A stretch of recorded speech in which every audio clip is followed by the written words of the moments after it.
Segment number 3, thanks for staying with us. I'm Jennifer Fierro, your broad podcaster here in the Highland Lakes with Art Dlugach, the voice of the Llano Yellow Jackets.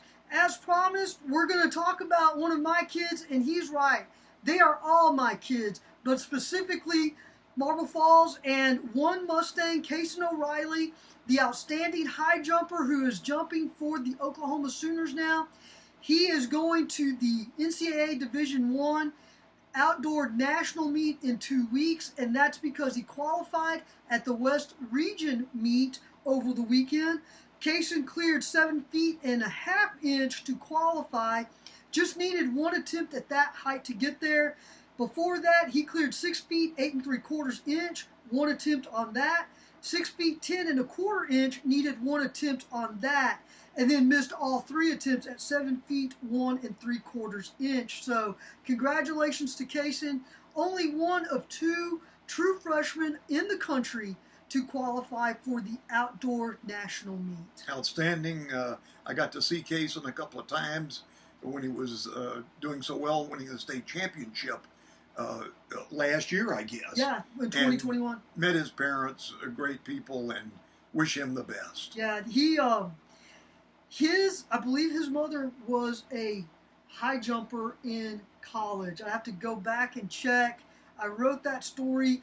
Kason, I want to say Kason came on the radar as a sophomore, that we knew he was going to be special. Got to the state meet as a junior, which was super helpful for him because came in 4th or 5th. Yes, and when you jump at Mike Myers Stadium, if you're not used to the Coliseum that is, right?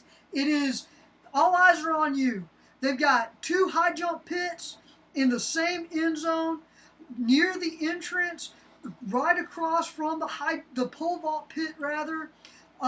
It is a different experience because you see much, much more fans and a lot less activity happening at the same time. So that experience as a junior where he finished in the top 5, whatever it was, really helped him because that was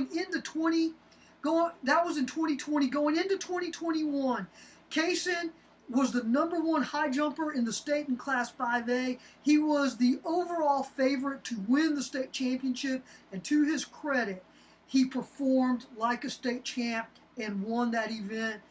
Went away with it. I don't think anybody really challenged him, even though, just like we see with Hudson Bennett at Burnet, Kason was able to elevate everybody else and make all the other high jumpers better around him. When he won state was 2021. Yes, right. He's a freshman now at Oklahoma. Yes. Yeah. Okay, so congratulations to Kason.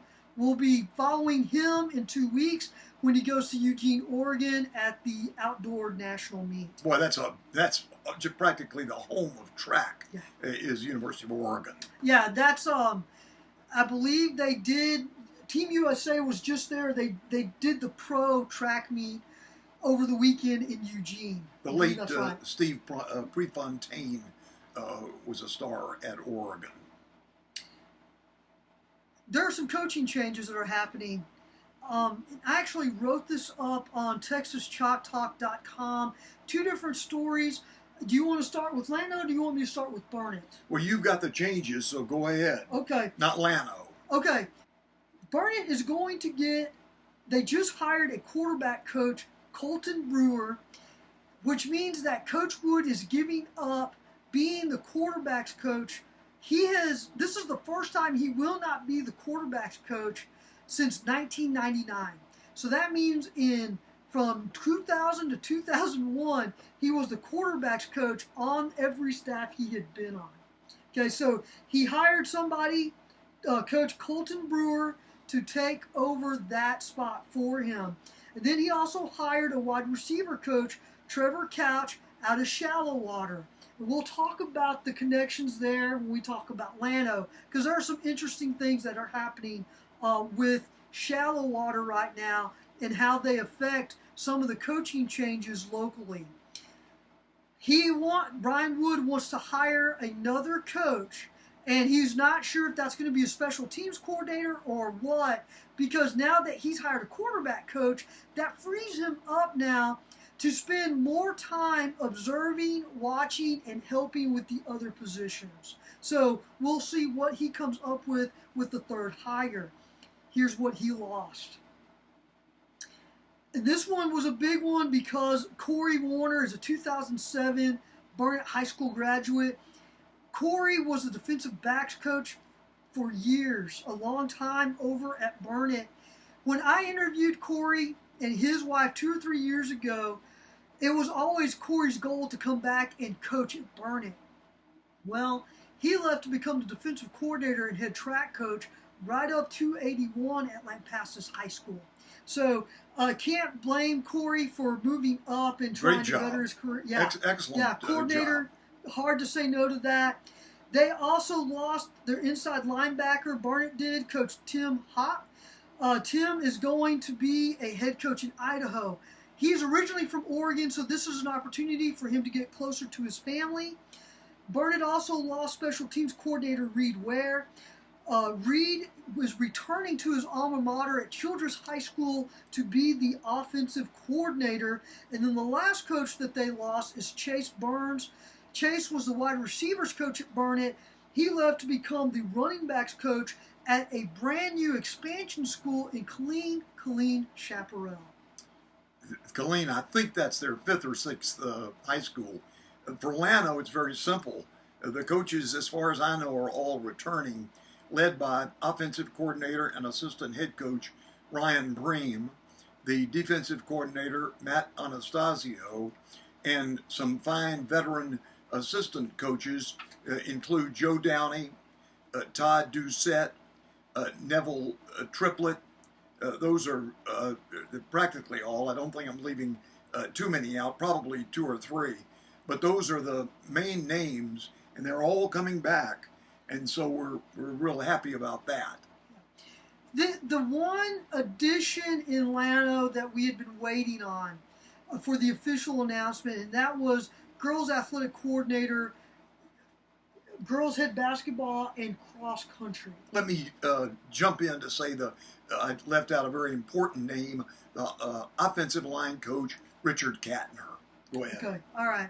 So in Llano, because of the passing of Todd Lang, his position became open.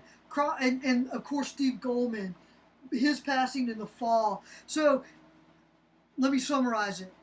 Coach Matt Green announced the hire of Jay Parker from Shallow Water High School to be the girls coordinator, girls head basketball, and head cross-country coach at Llano High School to replace Todd Lang and Steve Goldman, who both passed away during the school year. Well, what I would say, and believe me, I've been dealing with these coaches, as I say, since 1998.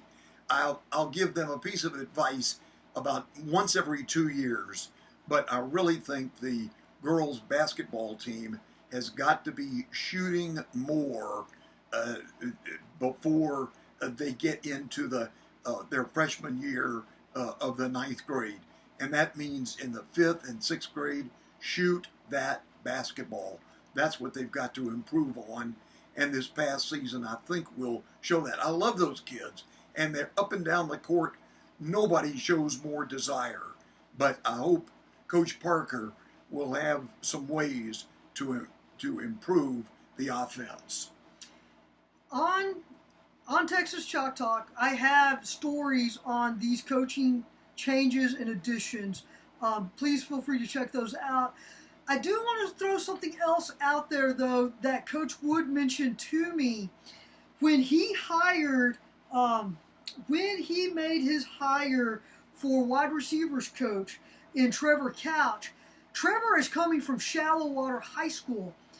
Trevor and Coach Wood worked with each other at Shallow Water for 3 years. And that got me to ask, since I knew that Jay Parker was coming from Shallow Water, I wanted to ask Coach Wood about Coach Parker. And this is what he told me, which I thought was very interesting. Coach Wood actually talked to Coach Green about Coach Parker. And they had a conversation that was less formal. And then when it became apparent that Coach Green really was interested in knowing more about Coach Parker, those conversations became more, I don't want to say informative, but those of you who know, when you do an opening interview and then when things start to get serious, when you come in for those second and third interviews, those questions get to be a little harder. Sure. You know, and that was the impression I was left there. Well, Coach Wood is someone who Coach Green asked, tell me more about Jay Parker, what do you think of him and all that. Coach Wood had nothing but great things to say about Coach Parker. What I found interesting was that Coach Parker's daughter was a sophomore when Cammie Wood, who is Coach Wood's daughter, they were in high school together at Shallow Water and on the same state championship team when Shallow Water won the Class 3A state championship, I believe in 2019-2020 school year or the basketball season. So there's a local connection there that I think will pay dividends for Llano. You mentioned Jay Parker had a daughter who played. Yes. But she's now graduated? She graduated this year. That's too bad. Yeah, she graduated this year. Lolo Lang, Coach Lang's daughter, will be a freshman, and she's going to be a fine player. Okay. We heard Coach McGuire, the new head coach at Texas Tech for football, speak in Horseshoe Bay in the last few days. We can talk about him next week, and I'll have a story on him in the Horseshoe Bay Beacon, which comes out on Thursday. I have my two stories already from Coach McGuire. Good. On TexasChalkTalk.com as well. Okay, for Art Dlugach, I'm Jennifer Fierro, your broad podcaster here in the Highland Lakes. Thanks for tuning in.